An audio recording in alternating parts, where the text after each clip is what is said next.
Hello, this is Max Williams with Robinson and Harris Real Estate, and today I am in Sherwood Park in the north side of Richmond, and we are in a pretty unusual location today for a government-owned home.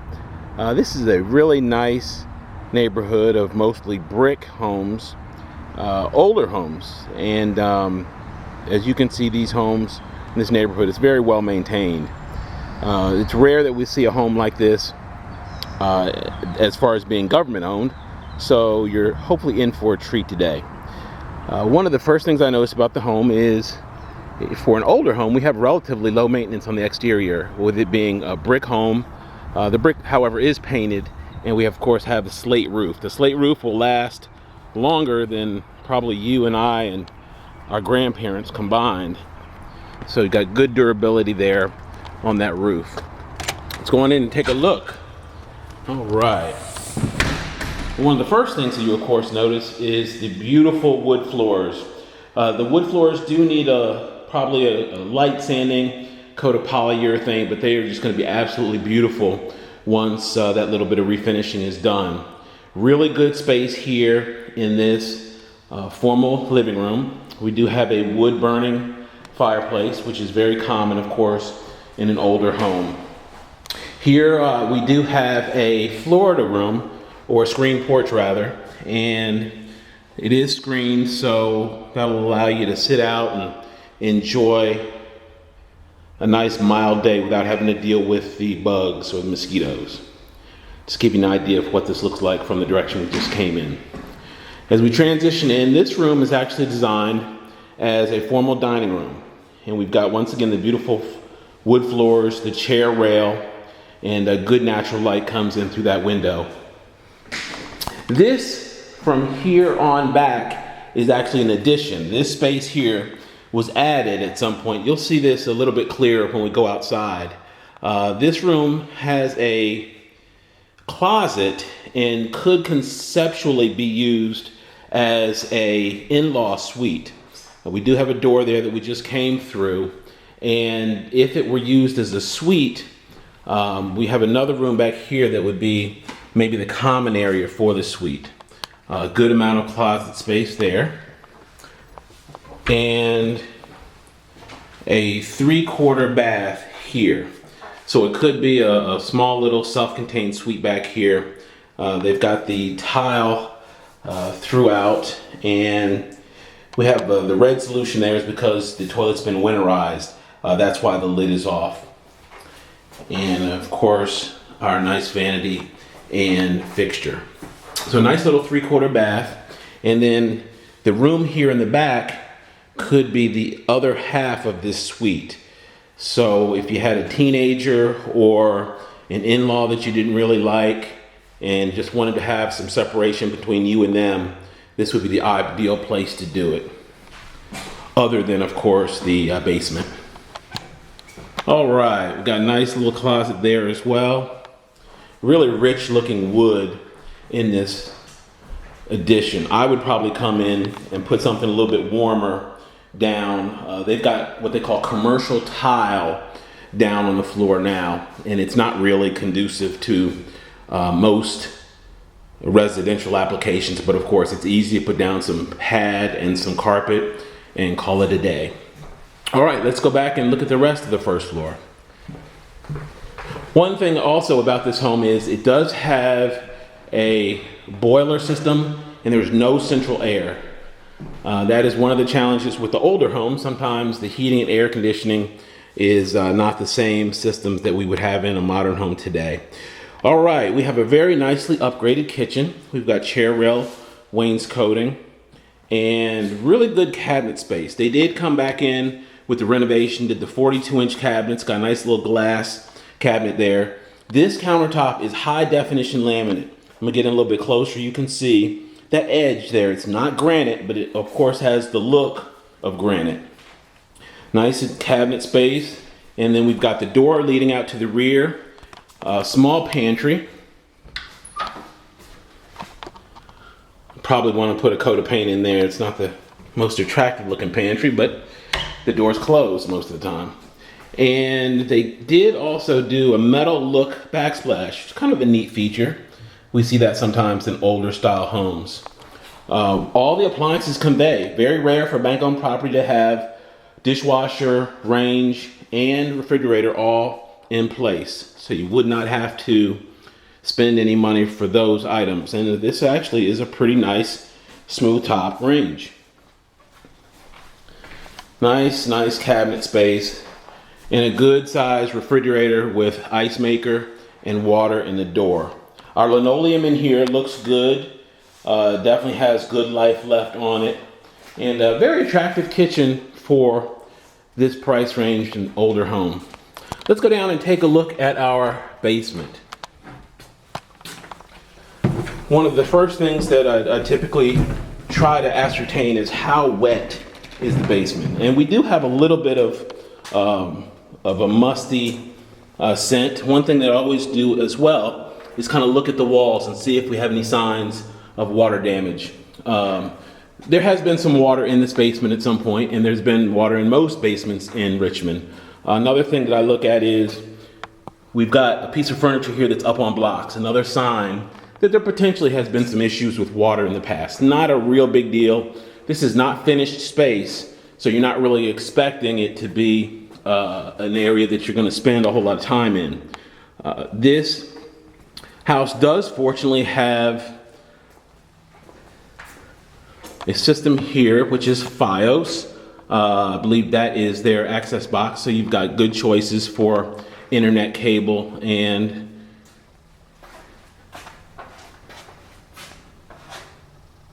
your other needs for communication. We've got a 200 amp electrical service, which is good. It's the same service they would put in a brand new home today.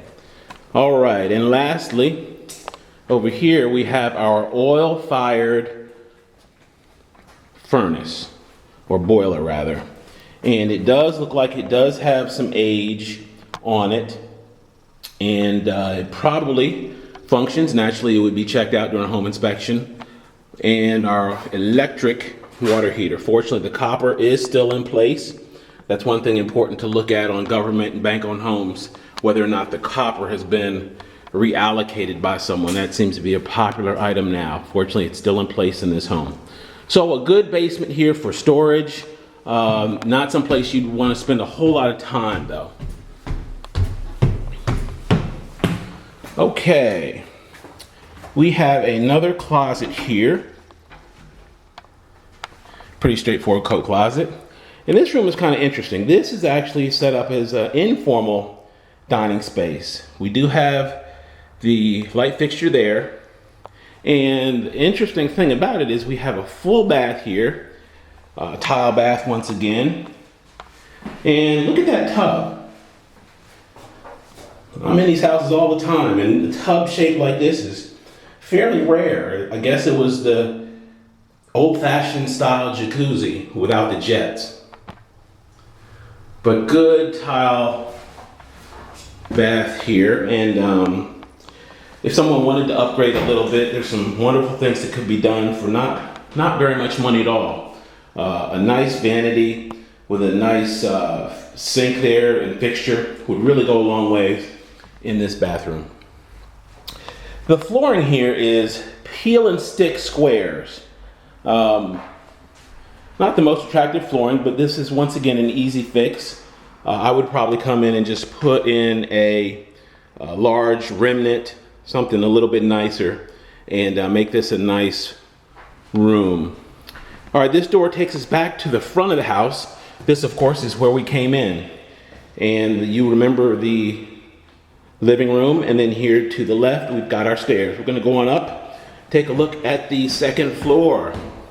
This home, by the way, is about 2,400 square feet, priced today as the third or fourth day on the market at $230,000. This is a secondary bedroom, but it's a very good sized bedroom.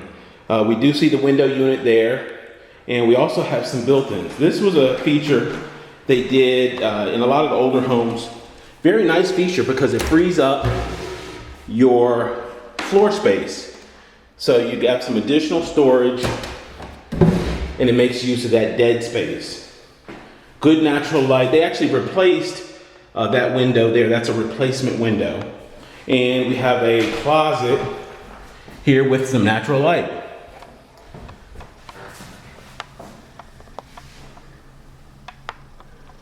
A child would have a ball in here. This is a kind of a little cubby hole closet. Really unique. They cut the door there at an angle. A lot of character in this home. All right, let's take a look at another secondary bedroom. These bedrooms, fortunately, are really generous for secondary bedrooms. I've been into masters that aren't even this big. This looks out over that addition that I talked about. We've got that addition there in the back of the house. And a pretty modest closet here for this bedroom. A lot of people will use wardrobes or armoires in their bedrooms to supplement the storage space for today's modern lifestyle. Linen closet here at the top of the steps. Another window unit for the common area. And this is the master bath. One thing that I noticed in master bath, they came in with some really nice ceramic tile. We've got tile throughout, the blue and the white tile. That, of course, is easy to change. If somebody wanted to do some variations on color, there is a coating that will cover that blue and take it to any color you like. You don't have to take all the tile out to transform it. We've got radiators here that simply need a coat of paint, not a big deal. An easy upgrade there. Also, if you watch any of my videos, you know that the #1 item that is missing in homes, other than the refrigerator, is the mirror in the bathroom. And this house is no exception. For some reason, the mirrors just seem to disappear. Haven't figured that out yet. All right, this is our master, and this is an absolutely massive room. It's a little tough to tell scale sometimes in the video, but please take my word for it. This is enough room for a king-size bed, and you'd still have plenty of room for a sitting area with no problem. One of the other things I like about this room is that you also have a decent-sized walk-in closet. Very, very unusual in the older homes to have a walk-in closet. This one, of course, has that feature there. Even if you needed additional space, you've got additional space to do some modifications or to do a wardrobe in this room with no problem at all. We've also got our built-ins here for a little additional space. Okay, so this floor plan is a really good floor plan for an older home. Very, very well done. Good sized bedrooms, pretty functional layout. All right, we're gonna go around, take a look out back so you can see what the backyard looks like. My name once again is Max Williams, and I like to come out and do these tours, give you an idea of what's available in the marketplace. I do not represent the seller, but this is a interesting property, and I'm glad that I was able to come out and share it with you. It also enhances my knowledge of the marketplace when I can come out and take a look at these homes. All right, in the back here we see that we do have mostly brick. This is the addition that we talked about. These are the rooms that would comprise the in-law suite that I mentioned. And then as we look, we've got a small grassy area here in the back, a privacy fence, and then we've got a parking area here on the other side of this fence. I presume that the listing agent will get rid of all this vegetation that's been cut. We have a storage building here. It actually appears to be in pretty good shape. It doesn't look like it's too old. And look at that. How about that? When was the last time you saw planters on a storage building? They need a little TLC, but that's okay. I think you get the point. We've also got a nice clawfoot tub planter. I bet this was really, really a cute backyard when it was maintained. All right, we're gonna go around the side here. One other thing that would probably have to be done prior to the inspection is we've got a little electrical work that needs to be done. Unfortunately, our electric line has fallen, and I'm sure the listing agent will take care of that This goes down into the basement, so you do have access from the basement to the backyard. All right, we're gonna go around the side. Now, as I said earlier, this home just hit the market. I try to get them early because the really good deals do go fairly quickly. And so if you are interested and in the market, my recommendation would be to get on my list so that when homes that meet your specifications become available, they immediately come to you via email the first day they are listed, so you don't miss out. If you've been on the internet at all looking for any amount of time, I'm sure you've called on a house and it has been sold the day before or the week before you called on it. That doesn't happen with me because I'm immediately getting these properties out to you so you can evaluate them and see if they're worth a look. Once again, Max Williams, 402-7788, 402-7788. I can also be reached via my website, richmondhouseinfo.com, richmondhouseinfo.com. Thanks so much for taking the tour. I'm also going to leave a link on this page to home search tips. My tips will save you time, energy, and money in your search process. Thanks so much. I look forward to hearing from you soon and hope you have a great day.